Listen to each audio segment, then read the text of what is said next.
এটা এই বিল্ডিংটোত আমাৰ দুটা অফিচ আছে, এটা TNDৰ আপোনাৰ মনিটৰিং ফিল্ড ডিভিজন আৰু আমাৰ ইকনমিক্স এণ্ড ষ্টেটিষ্টিক্সৰ এটা তলৰ যিটো গ্ৰাউণ্ড ফ্ল'ৰৰ সেইটো দুটা অফিচ আছে।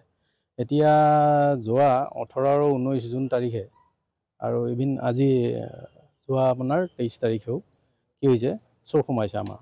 আমি 18-19ত যেতিয়া আমি পালোঁ, আহি তলা ভঙা অৱস্থাত পালোঁ। আৰু মই যিহেতু ইয়াত এডিশ্যনেল চাৰ্জ হিচাপে আছোঁ, মোৰ মূল কাম শিৱসাগৰ ডিষ্ট্ৰিক্ট, কিন্তু মোক খবৰ দিয়াত মই শিৱসাগৰৰ পৰা মানে মাজ ৰাস্তাৰ পৰা ঘূৰি আহি মই ইয়াত দেখিলোঁ যে তলা ভাঙি থৈছে, আৰু তলা ভাঙি পেলাই কি কৰিছে, দুইটা ফ্ল'ৰৰে পানীৰ টেপবিলাক ভাঙি নিছে, আৰু ৱায়াৰিং যিটো আমাৰ কপাৰ ৱায়াৰিং সেইখিনি নষ্ট কৰিছে, তাৰ কিছুমান নিছেও, তেনেকুৱা আমি পাইছোঁ। 18 আৰু 19 জুন দুটা তাৰিখত তাৰ পৰা যোৱা ৰাতি কৰিছে। তো আমি ইতিমধ্যে পুলিচক ডিপাৰ্টমেণ্টত এজাহাৰো দিছোঁ আৰু জনোৱা হৈছে, এডমিনক জনোৱা হৈছে, আমাৰ গুৱাহাটীলৈ জনোৱা হৈছে। সেইখিনি কথা দুদিন একে বস্তুৱে, কিন্তু আজি কি নিছে মই ইমান ভালকৈ এতিয়া হেৰি কৰা নাই, কিন্তু তলৰটোত আমাৰ একো হানি হোৱা নাই। ওপৰৰ যিটো অফিচ তাত আপোনাৰ হেৰি হৈছে।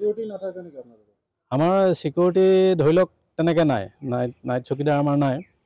আৰু এজন এতিয়া আহিছিলে আজি 3-4 দিন আগত জইন কৰিছে, তেওঁক আমি থকা মেলাৰ ব্যৱস্থা কৰিছিলোঁহে, কিন্তু কৰাৰ লগে লগে কিন্তু আমাৰ সম্পূৰ্ণ নহ'লেই, কিন্তু এই ঘটনাটো হৈছে। CCTV কেমেৰাটো বাৰু নাই, এইটো আৰু মোৰ জিতেন ভূঞা, মই ইয়াত ইনচাৰ্জ হিচাপে আছোঁ, মোৰ এডিশ্যনেল চাৰ্জ হয়। এটা প্লেনিং মনিটৰিং চেল হয় ফিল্ড ডিভিজনৰ TNDৰটো, আৰু আমাৰ উপ অধিকৰ্তা বুলি কয় economics and statistics, deputy director of economics and statistics Jorhat.